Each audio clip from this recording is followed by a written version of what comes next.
Escola Elizabeth, aqui é o professor Edivaldo. Hoje nós vamos falar sobre mais um assunto, tá? Mais um movimento de arte, minha gente. E o que nós iremos falar hoje é possível que vocês já tenham visto algumas imagens ou é possível que seja algo totalmente estranho para vocês, tá?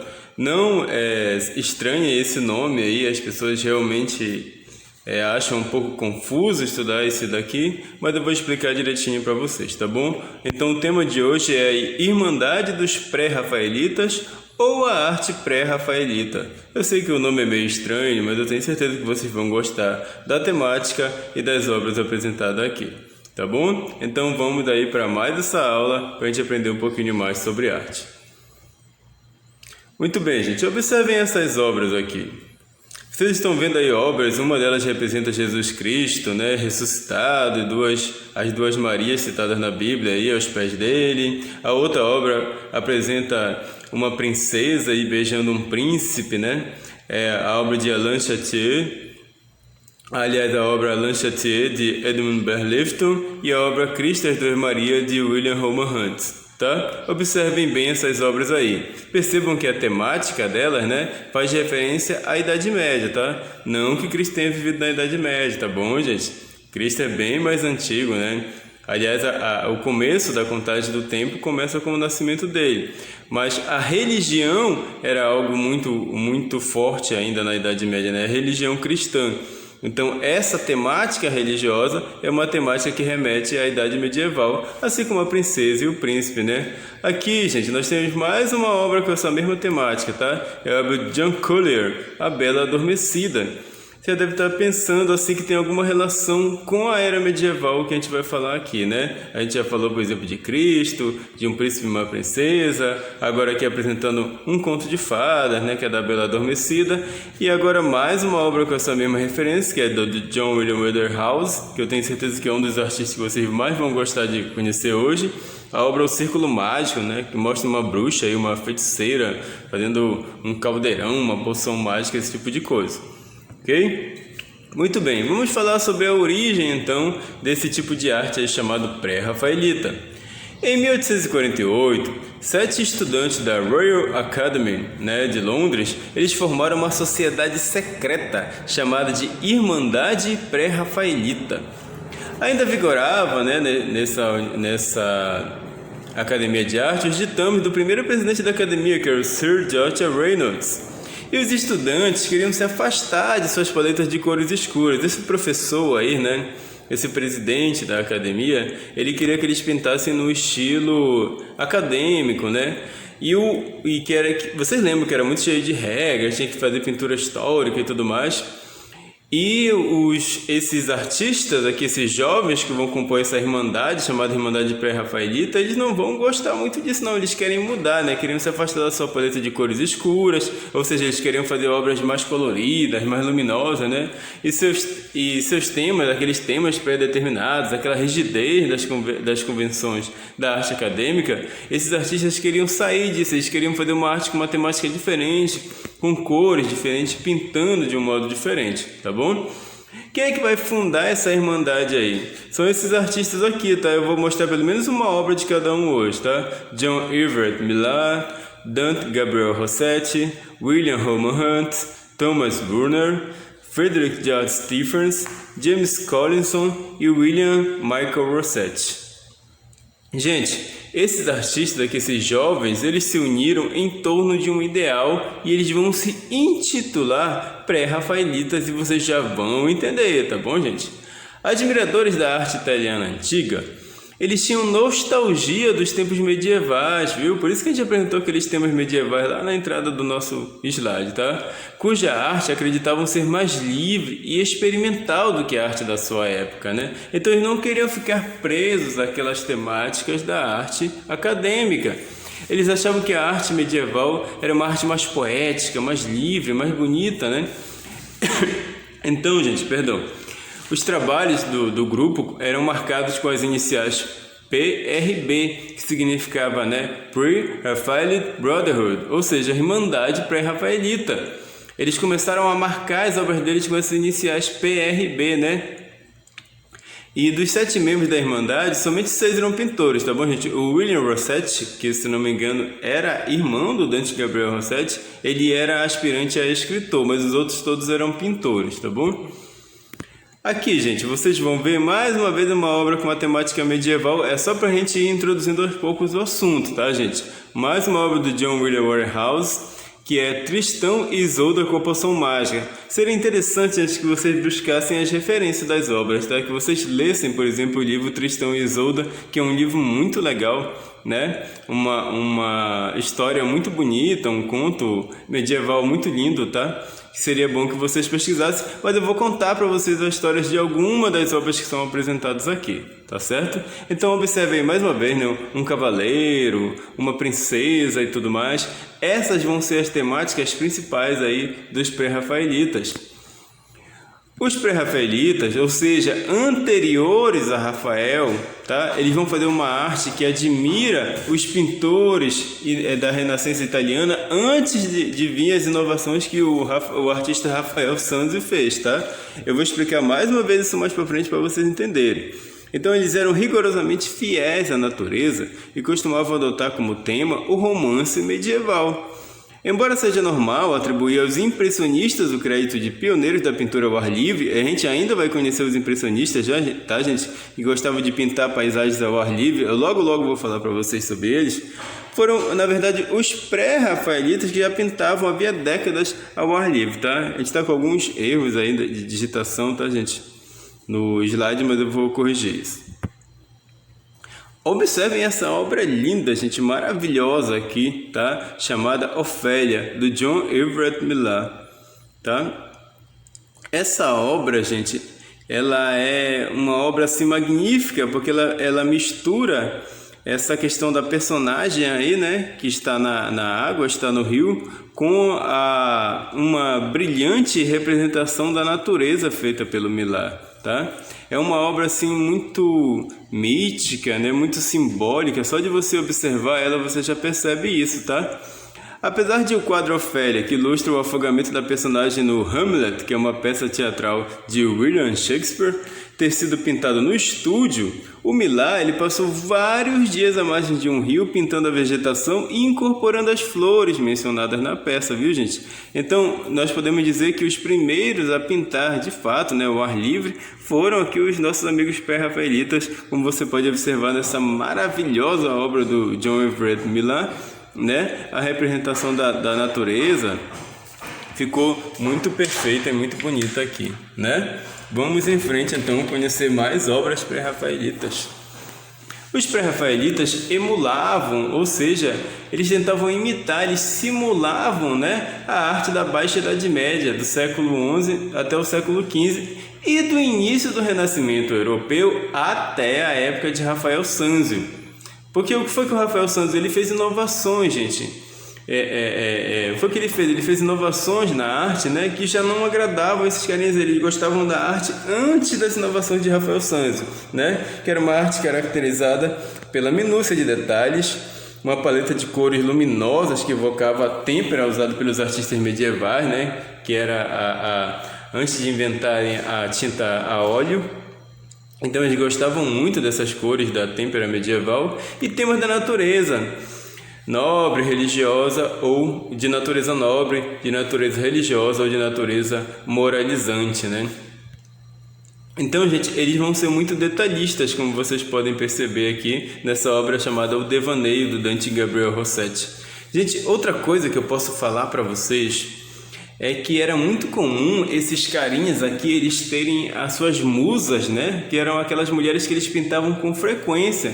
No caso do Dante Gabriel Rossetti, ele era muito romântico, né? Então a musa dele era a esposa dele, que é essa moça aí. Se vocês forem reparar, ela aparece em outras obras dele, como eu vou mostrar aqui, ó. Podem ver, é a mesma modelo, a mesma personagem, né? Na obra Proserpina e na obra Viúva Romana. Era a esposa, né, do Dante Gabriel Rossetti. Vão ter outras musas também, viu, gente? Ao longo aí da história dos pré-rafaelitas, vocês vão perceber que alguns artistas eles fazem as personagens parecidas uma com as outras, porque eles vão usá-las, né, como suas musas. O John William Waterhouse, por exemplo, né, ele pintava a esposa, a irmã e a meia-irmã dele, ele usava como modelos. O trabalho dos pré-rafaelitas receberam muitas críticas devido ao seu pietismo, né? Diziam que eram trabalhos piegas, que eram composições arcaicas, né? Que eram representações planas, devido à ausência de sombreamento e imitando o estilo da pintura do começo do século XV, mas era justamente isso que eles queriam, né?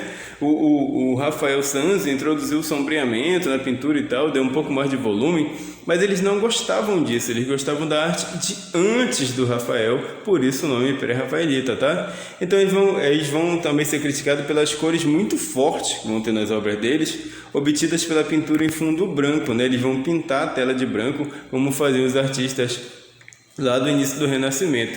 Eles tinham, contudo, vários defensores, viu, gente? A gente gostava muito das obras deles. Apesar de ter durado somente 5 anos, a Irmandade Pré-Rafaelita gerou um dos mais importantes movimentos artísticos britânicos. Porém, gente, durou pouco, mas após esse primeiro grupo veio uma segunda geração, onde se destacam os pintores William Morris e Edward Burne-Jones. Eu vou mostrar algumas obras deles aqui também, tá? No fim da década de 1850, a arte pré-rafaelita já não era mais desprezada, ganhou muitos seguidores, eles tinham muitas encomendas de pinturas e agora nós vamos conhecer muitas dessas pinturas e eu ainda vou repassar no final da aula alguns links para vocês verem mais pinturas ainda desses artistas, tá bom? Então vamos começar a analisar aqui por essa obra linda, linda, linda, maravilhosa do John William Waterhouse, né, que é a Dama de Chaillot.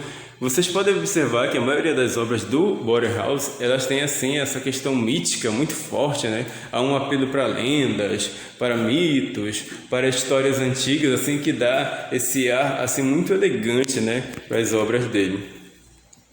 Este quadro foi inspirado na lenda do rei Arthur. A dama da lenda está presa há anos em uma torre em uma ilha fluvial, né? Ou seja, ela está presa numa ilha, né? Ela não tem como fugir, onde ela só faz tecer e tecer. Ciente de que será amaldiçoada se ela olhar pelo menos uma vez pela janela, ela vê todo o mundo através do reflexo do espelho, viu, gente? Mas quando Sir Lancelot passa em seu cavalo, né, ela se apaixona instantaneamente e corre para a janela. Ela se esquece, né, que ela está amaldiçoada. Então o espelho se quebra, anunciando a maldição. Ela deixa a torre e entra num barco e desliza devagar, rio abaixo, até a sua morte, né? É por isso que ela está com essa sensação de tristeza e essa cara de doença, né? Aí na obra A Dama de Chaillot, ok? Essa mesma obra, aliás, esse mesmo tema vai ser representado por outros artistas pré-rafaelitas também. Olha só, gente, que obra linda, né? É da Mary Louise Macomber. Fé, esperança e amor representado aí. Essa temática cristã, isso daí eram valores cristãos, né, gente? A fé, a esperança e o amor. Vocês vão ver que é muito frequente também essa representação dessas obras religiosas, porque eles eram fãs do período medieval. Mais uma obra aqui muito bonita, também representada na história do rei Arthur, né? A morte do Arthur, feita por um dos originais da Irmandade Pré-Rafaelita, que é o Frederick George Stephens, tá? Um dos 7 que fundou a Irmandade. Mais uma obra aqui, né? Do William Homer Hutt, que é Cláudio e Isabela. Tá com um pequeno erro aí no slide, tá, gente? Mas o nome é Cláudio Isabela Hutt, é o sobrenome aí do artista. Vou corrigir depois o slide, tá bom? Vocês vão ver que sempre essas temáticas medievais vão estar presentes. Aqui, gente, a feiticeira, né? Eles vão representar também bruxas, fadas, esse tipo de coisa, tá? Do Frank Cadogan Cooper, né? Vocês vão perceber que quase todas as obras são figuras femininas, né? São modelos femininos que são as representações aí feitas pelos artistas pré-rafaelitas, tá? Eu acho essa obra aqui maravilhosa, né? A forma como ele representou a modelo deitada, dormindo no sofá, assim, e como ele desenhou o tecido e tudo mais, e essa cor vibrante do laranja, assim, deixou a obra espetacular, né? Uma obra do Lord Frederick Leaf, Juno Flamejante, né? Faz referência aí à cor muito forte do vestido da personagem. Aqui mais uma obra de um artista do original, né? Que um dos que criou a Irmandade Pré-Rafaelita, James Collinson, é a obra A Venda ou A Bolsa Vazia, né? É uma personagem aí com uma roupa toda pomposa, toda elegante.